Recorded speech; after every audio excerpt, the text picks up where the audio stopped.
Assalamualaikum warahmatullahi wabarakatuh. Kami dari kelompok 5 akan menjelaskan tentang perilaku konsumsi dalam ekonomi Islam.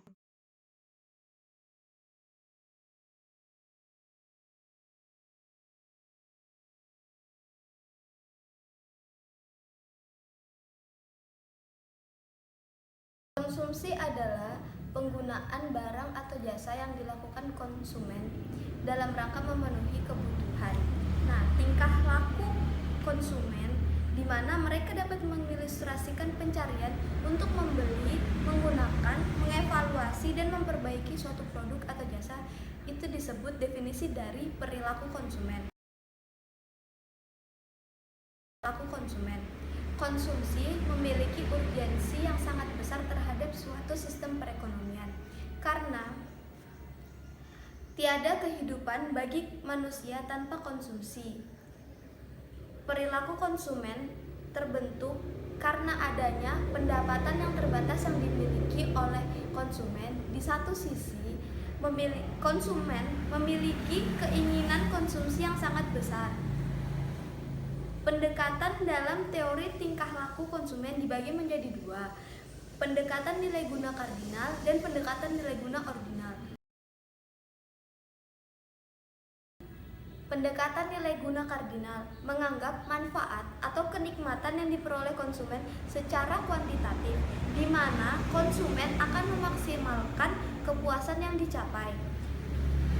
Di sini pendekatan nilai guna kardinal, kepuasan yang semakin tinggi akan meningkatkan nilai guna yang diperoleh. Pendekatan nilai guna kardinal dibagi menjadi dua. Nilai guna total, yaitu jumlah seluruh kepuasan yang diperoleh dari mengonsumsi sejumlah barang tertentu. Nilai guna marginal, penambahan atau pengurangan kepuasan sebagai akibat dan penambahan atau pengurangan penggunaan satu unit barang. Nah, tadi ada pun kelemahan dan kritik dari pendekatan nilai guna kardinal. Yang pertama, sifat subjektif dari daya guna dan tidak adanya alat ukur yang tepat dan sesuai. Yang kedua, concern marginal utility of money. Yang ketiga, diminishing marginal utility sangat sulit diterima sebab penilaiannya dari segi psikologis. Pendekatan nilai guna ordinal. Nah, di sini saya tekankan pendekatan nilai guna ordinal, semakin banyak produk yang dikonsumsi maka semakin besar pula nilai gunanya. Dalam pendekatan ini, daya guna suatu barang tidak perlu diukur, cukup diketahui konsumen dan mampu membuat urutan tinggi rendahnya daya guna yang diperoleh dari mengonsumsi suatu barang. Asumsi dari penggunaan pendekatan ini adalah: yang pertama, konsumen bersifat rasional. Yang kedua, konsumen mempunyai pola preferensi terhadap barang yang disusun berdasarkan urutan besar kecilnya daya guna. Yang ketiga, konsumen mempunyai sejumlah uang tertentu. Keempat, konsumen selalu berusaha mencapai kepuasan maksimum. Yang kelima, konsumen bersifat konsisten. Dan yang terakhir, berlaku hukum transaksi. Adapun tujuan konsumsi. Konsumsi adalah sarana penolong untuk beribadah kepada Allah Subhanahu wa taala. Sesungguhnya mengonsumsi suatu barang dengan niat untuk meningkatkan stamina dalam ketaatan kepada Allah Subhanahu wa taala akan menjadikannya bernilai ibadah yang dengannya manusia mendapat pahala.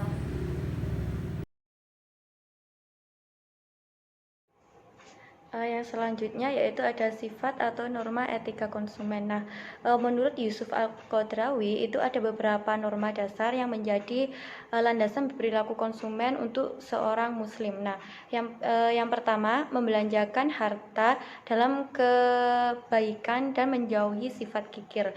Di sini Allah itu menciptakan atau memberikan kita harta bukan untuk ditimbun, disimpan atau cuma dihitung-hitung aja, melainkan juga untuk kemaslahatan manusia, seperti kayak membangunkan rumah ibadah, terus zakat, sodako, seperti itu. Kemudian yang kedua yaitu ada tidak melakukan kemubaziran. Nah, seorang muslim itu senantiasa membelanjakan hartanya untuk kebutuhannya dan tidak berlebihan atau israf. Seperti cuman lapar mata aja itu tidak boleh.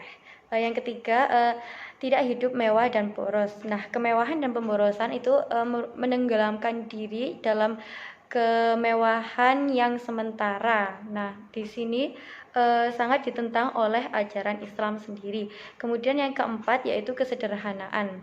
Membelanjakan harta pada kuantitas dan kualitas secukupnya merupakan sikap yang terpuji. Bahkan penghematan itu salah satu sikap yang harus dilakukan pada saat krisis ekonomi terjadi. Nah, terus kemudian yang kelima yaitu mementingkan kehendak sosial daripada keinginan yang benar-benar bersifat pribadi. Kemudian yang keenam yaitu konsumen akan berkumpul untuk bekerja sama dengan masyarakat dan pemerintahan guna mewujudkan semangat Islam. Nah, yang terakhir yaitu yang ketujuh, konsumen dilarang mengkonsumsi barang atau jasa yang dilarang oleh agama, contohnya seperti tidak diperbolehkannya membeli barang-barang yang haram atau tidak diperbolehkannya mengkonsumsi yang haram, contohnya seperti babi, darah. Yang selanjutnya yaitu konsep penting dalam konsumsi, di mana konsumsi ini pada dasarnya dibangun oleh dua hal, yaitu yang pertama kebutuhan atau hajat, yang kedua kegunaan atau manfaat. Kebutuhan adalah senilai dengan keinginan, di mana keinginan ini ditentukan oleh kepuasan. Nah, kalau menurut perspektif pandangan Islam sendiri, kebutuhan ini ditentukan oleh konsep maslahah. Dan untuk teori ekonomi konvensional, menjabarkan kepuasan itu seperti memiliki barang atau jasa yang bisa memuaskan manusia, dan di mana kepuasan setiap manusia atau setiap individu itu pasti memiliki ukuran atau takaran dan karakteristik yang berbeda-beda. Nah, yang selanjutnya yaitu ada konsep maslahah dalam perilaku konsumsi Islami. Menurut Imam Syatibi sendiri, maslahah adalah sifat atau kemampuan barang dan jasa yang mendukung elemen-elemen dan tujuan dasar dari kehidupan manusia di muka bumi ini. 5 elemen tersebut, yang pertama yaitu ada keyakinan atau al-din, terus yang kedua yaitu ada kehidupan atau jiwa atau al-nafas, yang ketiga ada properti, harta, benda atau al-mal, yang keempat ada intelektual atau al-akal, yang kelima yaitu ada keluarga atau keturunan atau nasol. Nah, jika barang atau jasa yang mendukung atas tercapainya 5 elemen ini, maka itu disebut maslahah. Di mana kegiatan-kegiatan ekonomi seperti produksi, konsumsi, pertukaran atau yang lain itu ditujukan untuk tujuan ibadah. Jadi tidak ditujukan hanya untuk memenuhi kepuasan di dunia, tapi juga untuk kepuasan di akhirat. Yang selanjutnya yaitu ada konsep maslahah dalam perilaku konsumen Islami. Adapun sifat-sifat maslahah itu ada 3. Yang pertama yaitu maslahah bersifat subjektif. Nah, di sini di mana setiap individu itu menjadi hakimnya diri sendiri. Jadi setiap individu itu yang mengetahui apakah ini jadi maslahahnya dia, ini sebagai maslahah atau bukan, di mana maslahah ini udah terikat oleh syariah dan mengikat pada setiap individu. Yang kedua yaitu maslahah orang perseorangan akan konsisten dengan maslahah orang banyak, di mana konsep ini sangat berbeda dengan konsep Pareto optimum, yaitu suatu keadaan seseorang yang optimum di mana keadaan orang yang lain itu menurun atau penurunan kepuasan atau kesejahteraan orang lain, tapi orang itu dalam keadaan optimum. Nah, yang ketiga yaitu konsep maslahah mendasari semua aktivitas ekonomi masyarakat. Contohnya seperti produksi, konsumsi, ataupun pertukaran. Tidak semua barang atau jasa yang memberikan kepuasan itu mengandung maslahah di dalamnya. Nah, sehingga tidak semua barang atau jasa itu baik dikonsumsi atau layak dikonsumsi oleh umat Islam. Nah, dalam membandingkan konsep ini itu ada tiga tingkatan tujuan hukum syara. Yang pertama yaitu ada doruriyah, di mana doruriyah itu adalah suatu tujuan yang dasar yang harus ada dan mendasar pada penciptaan kesejahteraan di dunia dan akhirat. Contohnya seperti pemeliharaan di 5 elemen tadi yang saya jelaskan. Jika tujuan doruriyah ini diabaikan atau dihilangkan, maka akan munculnya fasad atau kerusakan dan tidak adanya kedamaian. Terus kemudian yang kedua yaitu hajiyah. Hajiyah ini bertujuan untuk memudahkan kehidupan dan menghilangkan kesempitan. Terus yang ketiga yaitu tahsiniyah, di mana tahsiniyah ini menghendaki kehidupan yang indah dan kenyamanan. Contohnya diperbolehkannya memakai pakaian yang nyaman dan indah, tapi tetap sesuai syariah. Beberapa keunggulan konsep maslahah. Yang pertama yaitu maslahah adalah objektif karena bertolak dari pemenuhan kebutuhan. Yang kedua yaitu maslahah individual akan terisi dengan maslahah sosial dan tidak seperti kepuasan individual yang seringkali menimbulkan kepuasan sosial.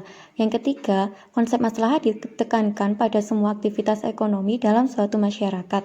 Dan yang terakhir yaitu dalam hal ini tidak mungkin membandingkan yang diperoleh seseorang dengan orang lainnya dalam waktu yang sama. Baik, di sini saya akan menjelaskan tentang prinsip konsumsi. Jadi, dalam perspektif Islam, prinsip konsumsi yaitu mengutamakan akhirat daripada dunia. Kita sebagai seorang muslim apabila ingin mengonsumsi suatu barang, kita pasti dihadapkan pada dua pilihan. Yang pertama yaitu mengonsumsi yang bersifat duniawi dan yang kedua yaitu mengonsumsi yang bersifat ibadah. Baik teman-teman, selanjutnya aku bakalan jelasin kalau di prinsip konsumsi itu terdapat dua hubungan. Yang pertama yaitu hubungan antara falah dengan kedua jenis konsumsi, dan yang kedua adalah hubungan antara keimanan dengan pola budget line. Jadi aku bakalan jelasin yang pertama dulu, yaitu hubungan antara falah dengan kedua jenis konsumsi. Nah, hubungan ini terbagi lagi jadi dua. Yang pertama yaitu terdapat hubungan positif antara pencapaian tujuan falah dengan kebutuhan konsumsi ibadah. Jadi maksudnya itu semakin tinggi falah yang ingin dicapai, semakin dituntut pula kita untuk meningkatkan konsumsi yang orientasinya pada ibadah. Jadi yang dimaksud dengan hubungan positif ini, semakin tinggi falah yang ingin dicapai, jadi itu kan semakin tinggi. Terus kita juga dituntut untuk semakin meningkatkan konsumsi kebutuhan yang berorientasi pada ibadah, jadi sama-sama meningkat kayak gitu. Terus yang kedua, terdapat hubungan negatif antara pencapaian tujuan falah dengan kebutuhan konsumsi duniawi. Jadi maksudnya semakin tinggi falah yang ingin dicapai, maka kita itu semakin dituntut untuk mengurangi konsumsi yang orientasinya pada kebutuhan dunia. Jadi kalau yang tadi itu positif sama-sama meningkat, yang ini karena tujuannya itu adalah pencapaian falah yang maksimal, jadi itu meningkat, terus kita itu harus semakin mengurangi konsumsi. Jadi yang satu meningkat, yang satu menurun. Itu yang dimaksud dengan negatif. Yang kedua adalah hubungan antara keimanan dengan pola budget line atau pola garis anggaran. Nah, di sini itu terbagi jadi dua lagi. Yang pertama yaitu semakin rasional atau semakin beriman seorang muslim, maka budget line-nya akan semakin condong vertikal atau inelastis. Vertikal. Nah, maksudnya adalah semakin rasional seseorang, maka ia akan mengalokasikan lebih banyak anggaran dana untuk konsumsinya kepada kebutuhan yang bersifat ibadah, bukan kebutuhan yang bersifat duniawi. Karena tujuan konsumsi di sini adalah memaksimalkan falah. Yang kedua, yaitu semakin tidak rasional atau semakin kufur seorang muslim, maka budget line-nya akan semakin condong horizontal atau elastis. Nah, maksudnya yaitu semakin tidak rasional seseorang, maka ia akan mengalokasikan sebagian yang lebih besar anggaran dananya untuk kebutuhan yang bersifat duniawi dan bukan yang untuk bersifat ibadah. Selanjutnya ada 5 prinsip dasar melakukan konsumsi menurut Abdul Manan. Yang pertama yaitu prinsip keadilan. Nah, keadilan yang dimaksud di sini adalah mengonsumsi sesuatu yang halal atau tidak haram dan sesuatu yang baik atau sesuatu yang tidak membahayakan tubuh. Allah Subhanahu wa taala berfirman, "Hai manusia, makanlah dari makanan yang halal dan baik yang terdapat di bumi." Quran surah Al-Baqarah ayat 168. Nah, tetapi Allah Subhanahu wa taala juga memberikan keringanan kepada mereka yang terpaksa atau mereka yang tidak mempunyai makanan. Mereka boleh memakan atau mengonsumsi sesuatu yang terlarang tersebut, tetapi dalam garis bawah hanya jika terpaksa dan hanya pada saat itu saja. Yang kedua, prinsip kebersihan. Nah, bersih di sini itu diartikan sebagai bebas dari kotoran atau dari penyakit yang dapat merusak fisik dan mental manusia. Nah, misalnya apabila makanan tersebut harus bersih, harus cocok untuk dimakan, tidak kotor atau tidak menjijikkan sehingga tidak merusak selera apabila dimakan. Yang selanjutnya atau yang ketiga ada prinsip kesederhanaan. Nah, jadi Islam itu menghendaki kita itu mengonsumsi suatu kuantitas dan kualitas konsumsi yang wajar bagi kebutuhan manusia sehingga tercipta pola konsumsi yang efektif dan efisien. Jadi kita itu mengonsumsi barang atau mengonsumsi sesuatu hanya sesuai dengan kebutuhan kita, tidak berlebih-lebihan. Yang keempat ada prinsip kemurahan hati. Jadi sifat konsumsi manusia juga harus dilandasi dengan kemurahan hati.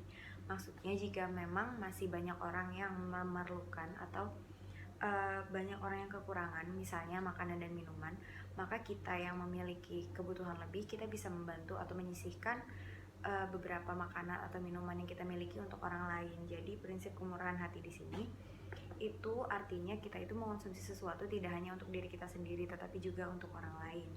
Yang terakhir ada prinsip moralitas. Nah, jadi di sini Allah Subhanahu wa taala memberikan makanan dan minuman untuk keberlangsungan hidup umat manusia agar dapat meningkatkan nilai-nilai moral dan spiritual. Jadi Allah itu memberikan sesuatu kepada kita itu tidak semata-mata hanya untuk memenuhi kebutuhan, tetapi juga ada nilai moral dan spiritual yang terkandung di dalamnya. Sebagai contoh, kita sebagai seorang muslim apabila ingin mengonsumsi sesuatu atau memakan sesuatu, kita itu diharuskan mengucapkan bismillahirrahmanirrahim. Jadi kita itu diharuskan untuk menyebut nama Allah sebelum mengonsumsi sesuatu dan mengucapkan alhamdulillah atau rasa syukur atau terima kasih kita kepada Allah Subhanahu wa taala sesudah kita melakukan konsumsi juga, seperti itu. Nah, di slide selanjutnya ada beberapa norma dasar yang menjadi landasan dalam berperilaku konsumsi seorang muslim menurut Yusuf Al-Qadrawi. Antara lain, yang pertama yaitu membelanjakan harta dalam kebaikan dan menjauhi sifat kikir. Yang kedua, harta diberikan Allah Subhanahu wa taala kepada manusia bukan untuk disimpan, ditimbun atau sekedar dihitung, tetapi digunakan bagi kemaslahatan manusia serta sarana beribadah kepada Allah Subhanahu wa taala. Yang ketiga, tidak membelanjakan harta yang bersifat mubazir atau sia-sia. Dan yang terakhir atau yang keempat, seorang muslim senantiasa membelanjakan hartanya untuk kebutuhan yang bermanfaat dan tidak berlebihan. Next, di slide ini dijelaskan beberapa sikap yang harus diperhatikan dalam melakukan konsumsi. Jadi yang pertama itu yaitu menjauhi berutang. Kenapa? Karena berutang itu sangat tidak dianjurkan, kecuali dalam keadaan yang benar-benar terpaksa. Dan yang kedua, yaitu setiap muslim diperintahkan untuk menyeimbangkan pendapatan dan pengeluarannya.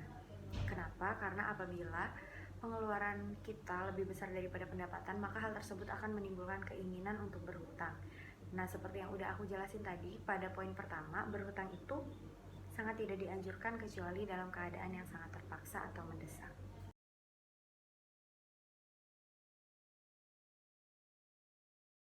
Kaidah konsumsi. Kaidah konsumsi ialah suatu kegiatan yang bertujuan menggunakan manfaat dari barang atau jasa dalam rangka untuk memenuhi kebutuhan hidup. Kaidah konsumsi itu dibagi menjadi 6. yaitu yang pertama kaidah syariah. Kaidah syariah itu dibagi jadi 3, yaitu kaidah akidah, ialah perkara yang wajib dibenarkan oleh hati dan jiwa menjadi tentram sehingga menjadi suatu keyakinan teguh dan kokoh yang tidak tercampur oleh keraguan dan kebimbangan. Terus yang kedua, kaidah ilmiah, ialah segala sesuatu yang bersifat keilmuan didasarkan pada ilmu pengetahuan. Yang ketiga, kaidah amaliyah, ialah sifat dari kata amal atau pekerjaan atau perbuatan. Terus yang kedua, kaidah kuantitas, sederhananya yaitu mengonsumsi sifatnya di tengah-tengah. Terus yang kedua, kesesuaian antara konsumsi dan pemasukan. Yang ketiga, penyimpanan atau menabung dan mengembangkan atau investasi. Yang ketiga, kaidah memperhatikan prioritas konsumsi, dibagi menjadi 3, yaitu primer, sekunder, dan tersier. Terus yang keempat, kaidah sosial, dibagi menjadi 3, kepentingan umat, keteladanan, dan tidak membahayakan orang lain. Terus yang kelima, kaidah lingkungan. Kaidah lingkungan ini, suatu lingkungan memiliki keteraturan secara alamiah.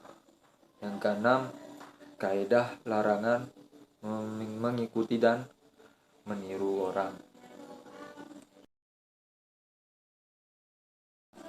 Terus selanjutnya, perbedaan perilaku konsumen muslim dengan perilaku konsumen konversial. Yaitu konsumsi muslim menggunakan atau menghabiskan nilai suatu barang untuk memenuhi kebutuhan sehari-harinya. Sedangkan perilaku konsumen kontroversial, setiap kegiatan manusia untuk memakai, menggunakan, dan menikmati barang atau jasa untuk kelangsungan hidupnya. Dan ini faktor-faktor yang mempengaruhinya. Faktor-faktor yang mempengaruhi konsumsi dibagi menjadi 5, yaitu selera, sosial ekonominya, kekayaan, keuntungan atau kerugian kapital, dan yang terakhir tingkat bunga. Terima kasih, sekian dari kelompok kami. Wassalamualaikum warahmatullahi wabarakatuh.